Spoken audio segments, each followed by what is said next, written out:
अस्सलामुअलैकुम नाज़रीन, आप देख रहे हैं प्रोग्राम अंदर की बात मुज़म्मिल सोहरवर्दी के साथ। मैं हूं आपकी मेज़बान इक़रार आयात। हमारे साथ मौजूद है मुज़म्मिल सोहरवर्दी। अस्सलाम वालेकुम, welcome to the show sir, क्या हाल है आपका? बिल्कुल ठीक ठाक। आप सुनाएं, कैसी तबीयत है?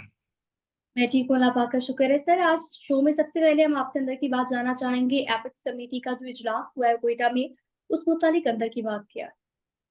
देखिए, आर्मी चीफ भी गए हैं और प्राइम मिनिस्टर भी गए हैं इस इजलास में, और वहाँ पे बाकी भी सिक्योरिटी इदारों के तमाम अफसरान मौजूद थे। कोर कमांडर, सेक्टर कमांडर्स और इंटेलिजेंस के अफसरान, जीओसी, और उसके अलावा जो सुबह एपेक्स कमेटी में लोग बैठते हैं।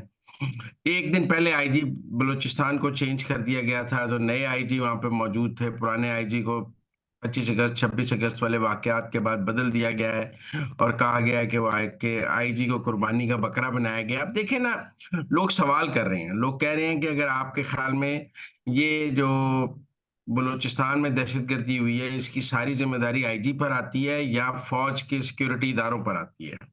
बलूचिस्तान के तनाजुर में तो कोई ये मानने को तैयार नहीं कि बलूचिस्तान में पुलिस का कंट्रोल है। भाई, आधा ए एरिया है, आधा बी एरिया है, कोई लेविस के पास है, और फिर बलूचिस्तान में तो फौज के कंट्रोल पर कोई दो राय नहीं है।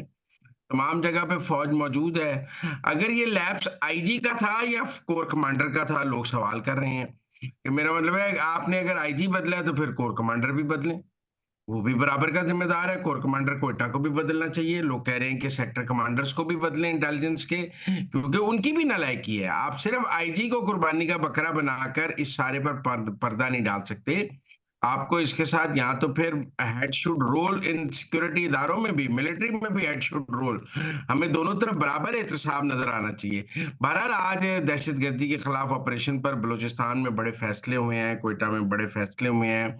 दहशतगर्दों से कोई बात ना करने वाली बात है। और जैसे एपेक्स कमेटी के बाद एक बड़ा नेशनल एक्शन प्लान था, इसी तरह बलूचिस्तान के हवाले से एक एक्शन प्लान का आज फाइनल हुआ है, जिसके नतायज आइंदा चंद दिनों में नजर आ जाएंगे। महाल बलोच के हवाले से भी बहुत लोग बात कर रहे हैं कि लॉ की स्टूडेंट थी, ये था वो था। लेकिन मैं समझता हूँ कि बलूचिस्तान में एक ग्रेटर एक्शन प्लान की जरूरत है, जिसमें डेवलपमेंट भी हो, जिसमें सिक्योरिटी भी हो, जिसमें ये बीएलए वगैरह से निपटना भी हो। और हमारे सामने इंडियन पंजाब की मिसाल मौजूद है कि वहां पे कैसे इंडियन उन्होंने रिट ऑफ द गवर्नमेंट कायम की है। मेरे ख्याल में बलूचिस्तान की जो आज एपेक्स कमेटी है वो बहुत अच्छी हुई, क्योंकि प्राइम मिनिस्टर भी गए और आर्मी चीफ भी गए। मुझे याद आया इमरान खान के दौर में, जब वो हजारा के लोग मर गए थे बलूचिस्तान में, तो लाशें उन्होंने रखी हुई थी, वजीर आजम को बुला रहे थे, तो वजीर आजम इमरान खान कह रहे थे मैं लाशों से ब्लैकमेल नहीं होऊंगा। तो आज तो प्राइम मिनिस्टर भी गए, आर्मी चीफ भी गए, सब कोयटा में मौजूद थे। और ये बीएलए और इस मजीद ब्रिगेड और इन सब के हवाले से एक बड़े क्रैकडाउन का फैसला हुआ है। और मेरे ख्याल में इनके टारगेट्स अगर हमसाया ममालिक में भी मौजूद हैं, तो वहां जाके भी इनको मारा जाएगा। इनसे अब कोई रियायत नहीं की जाएगी। तो सर, आइंदा मुस्तकबिल में आप बलूचिस्तान में सी पैक और ये जो डिफरेंट मंसूबे हैं, इस मुतालिक आप क्या मुस्तकबिल देख रहे हैं? देखिए, अभी साल एक तो लड़ाई जारी रहेगी। मैं ये नहीं कहता कि ये एक दिन में रहेगा। अगर सिक्योरिटी इदारे लग के ऑपरेशन करें, यकसुई के साथ ऑपरेशन करें, और एक पॉलिसी हो स्टेट की कि इनको कोई माफी नहीं दी जाएगी, तो फिर भी एक साल तो लग जाएगा। एक साल मुकम्मल ऑपरेशन क्लीन अप में लग जाएगा। एक साल बाद वहां पे अमन हो सकता है। मेरे ख्याल में अब जो बात की गई है कि किसी से बात नहीं होगी, ये पल्ली बात है। वरना ये जो बलूचिस्तान में जी ये नाराज बलोच हैं, इनसे हथियार फिकवाए जाएं, इनसे हथियार फिकवा के उनको पैसे दिए जाएं। हमने ऐसी सेरेमनीज होती देखी जिसमें जी लोग बंदूक का हवाले करके पैसे ले रहे हैं, वो लोग फिर बंदूक पकड़ लेते हैं पैसे लेकर। ये सिर्फ फोटो ऑप्स थे, शो ऑफ से, कारकर्दगी नंबर बनाने के काम थे, और ये सारी स्ट्रेटजीज फेल हो गई हैं। अब एक ही गुंजाइश है कि कानून के कटघरे में आए और सजाएं हों। सर, आगे बढ़ेंगे, कुछ बात करेंगे कि आजम नजीर तारड़ की जानिब से आज एक जगह बयान देते हुए कहा गया है कि अगर बानी पीटीआई को मिलिट्री फोर्स के हवाले से कोई पेशरफ्त होती है, अगर ऐसी कोई नौबत आती है, तो पंजाब हुकूमत इस बात का फैसला करेगी। तो इस मुतालिक आप क्या कहेंगे? यकीनन जो मुकदमात हैं वो पंजाब में हैं। 9 मई के मुकदमात भी पंजाब में हैं। अगर जनरल फैज ने भी कुछ किया है और अडयाला जेल में भी कोई प्लानिंग हुई है, तो वो भी पंजाब में है। अगर अडयाला जेल में भी कोई फौज के खिलाफ प्लानिंग हुई है, फैज की और इमरान खान की, तो वो भी पंजाब की हदूद है। 9 मई भी पंजाब की हदूद है, जमान पार्क भी पंजाब की हदूद था। तो सर, जो सारा कुछ प्लानिंग है वो पंजाब में हुआ है, तो लिहाजा मुकदमात पंजाब में है, तो फैसला भी पंजाब हुकूमत ने करना है। इमरान खान साहब बनी गाला तो बहुत शुरू में छोड़ आए थे, इसलिए उन्होंने इस्लामाबाद की हदूद की तो बात ही नहीं हो सकती। लिहाजा ये ठीक है कि मरियम नवाज जो है वो पंजाब हुकूमत फैसला करेगी, लेकिन उम्मीद ये करनी चाहिए कि जल्दी फैसला कर दें, लेट ना जाएं इस फैसले के ऊपर। अगर भेजना है तो फौरी भेज दें, नहीं तो आम माफी का ऐलान कर दें। ये जो डिले करते हैं इससे फायदा होता है दूसरे फरीक को, और दूसरा फरीक इससे फायदा उठाता है, और आपका अच्छा भला जो कानूनी कदम होता है वो भी गैर कानूनी बन जाता है। इसलिए मेरे ख्याल में आज आजम नजीर तारड़ साहब ने हिंट किया है बहुत समय, हमने कल भी बात की थी कि उनको मिलिट्री कोर्ट में ले जाने की बहुत खबरें हैं। लेकिन देखे ना जी, जिस चांद चढ़ेगा कुल आलम बिखेगा, जिस दिन वो फौजी तहवील में जाएंगे उसी दिन हम बात करेंगे ना कि वो फौजी तहवील में चले गए और क्या इल्जामात हैं। वैसे तो हम 1 साल से कह रहे हैं कि वो 9 मई का मुल्जिम है और उसका मिलिट्री कोर्ट में ट्रायल होना चाहिए, लेकिन हुआ तो नहीं ना। उन्हें जी मिलिट्री, जी। बल्कि 9 मई में उनकी जमानतें होने लग गई कि वो तो बेकसूर है, 9 मई में बरी होने लग गए कि बेकसूर है। तो फिर क्या करें हम। तो इसलिए मेरे ख्याल में मैं बहुत कॉन्शियसली बात कर रहा हूं, क्योंकि मुझे पहले भी डिले की वजह से अंदाजा है कि गेम हाथ से निकल गई थी, और इस बार भी जो डिले किया जा रहा है इसका बहुत नुकसान होगा। लिहाजा अगर कुछ करना है तो फौरी तौर पे करें, नहीं तो फिर ऐलान करें कि हमारे पास कोई सबूत नहीं है, हम इनको आम माफी देते हैं। सर आगे बढ़ते हुए कुछ बात करेंगे ऑक्सफोर्ड यूनिवर्सिटी के चांसलर का ये जो तनाज़ा की शिद्दत इख्तियार कर गया है, डेली मेल की जानिब से भी सर कहा जा रहा है कि बहुत ज्यादा जो है वो शिकायतें ईमेल्स वगैरह मौसूल हो रही है, इस मुतालिक आप क्या कहेंगे? देखिए, जो ऑक्सफोर्ड के चांसलर वाली गेम है, ये तो गोल्डस्मिथ खानदान चला रहा है। इमरान खान तो जेल से बैठ के नहीं ना चांसलर का इलेक्शन लड़ सकता। ये तो सारी जमाइमा, और वो जो आज के जेल में पीट रहे थे कि मेरे बेटों से बात नहीं कराई, बेटों से थोड़ी बात करना चाहते हैं, वो चांसलर की गेम पर अपडेट लेना चाहते हैं। आजकल उनकी कम्युनिकेशन के रास्ते खत्म है।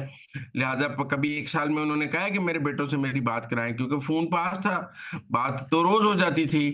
अब ये प्लान तो उन्होंने काफी अरसे से बनाया हुआ था कि ऑक्सफोर्ड के चांसलर का इलेक्शन आपको लड़ाते हैं, और इसमें गोल्डस्मिथ खानदान पूरी तरह काम कर रहा है। लेकिन अब इस वक्त इमरान खान को प्रॉब्लम यह है कि उनकी गोल्डस्मिथ खानदान से कम्युनिकेशन खत्म हो गई है। इमरान खान को नहीं पता वहां क्या डेवलपमेंट है, उनको इमरान खान का स्टांस नहीं पता, इमरान खान को उनका स्टांस नहीं पता। दोनों में एक कम्युनिकेशन गैप है, जो आज हमने अदालत में भी देखा कि इमरान खान सब तड़प रहे थे कि 3 हफ्तों से मेरे बेटों से बात नहीं कराई। बेटे तो मिलने जेल भी नहीं आए आपको 1 साल से, वो तो पाकिस्तान आए ही नहीं आपको मिलने। बात तो आप करना चाहते हैं अपने गोल्डस्मिथ खानदान से, जो उन्होंने ऑक्सफोर्ड की चांसलरी की गेम चलाई हुई है। लेकिन बहरहाल ये पाकिस्तान की तरफ से काउंटर ऑफेंसिव है, और ये मैं नहीं, ये रियासत की तरफ से कि उनको रोका जाए चांसलर बनने से। और जो लोग ये कह रहे थे ना कि जी बड़ा बरतानवी हाई कमिश्नर मिल रहा है और वो इमरान खान को लंदन ले जाने की बात कर रहे हैं, नहीं। उन मुलाकातों में भी मेरी इतला के मुताबिक ऑक्सफोर्ड की चांसलरशिप भी डिस्कस की गई है कि उससे रोकना है। तो उन्होंने कहा है कि आप पिटिशंस डालें, आप वहां पे केस बनाएं ताकि वो रुक सके।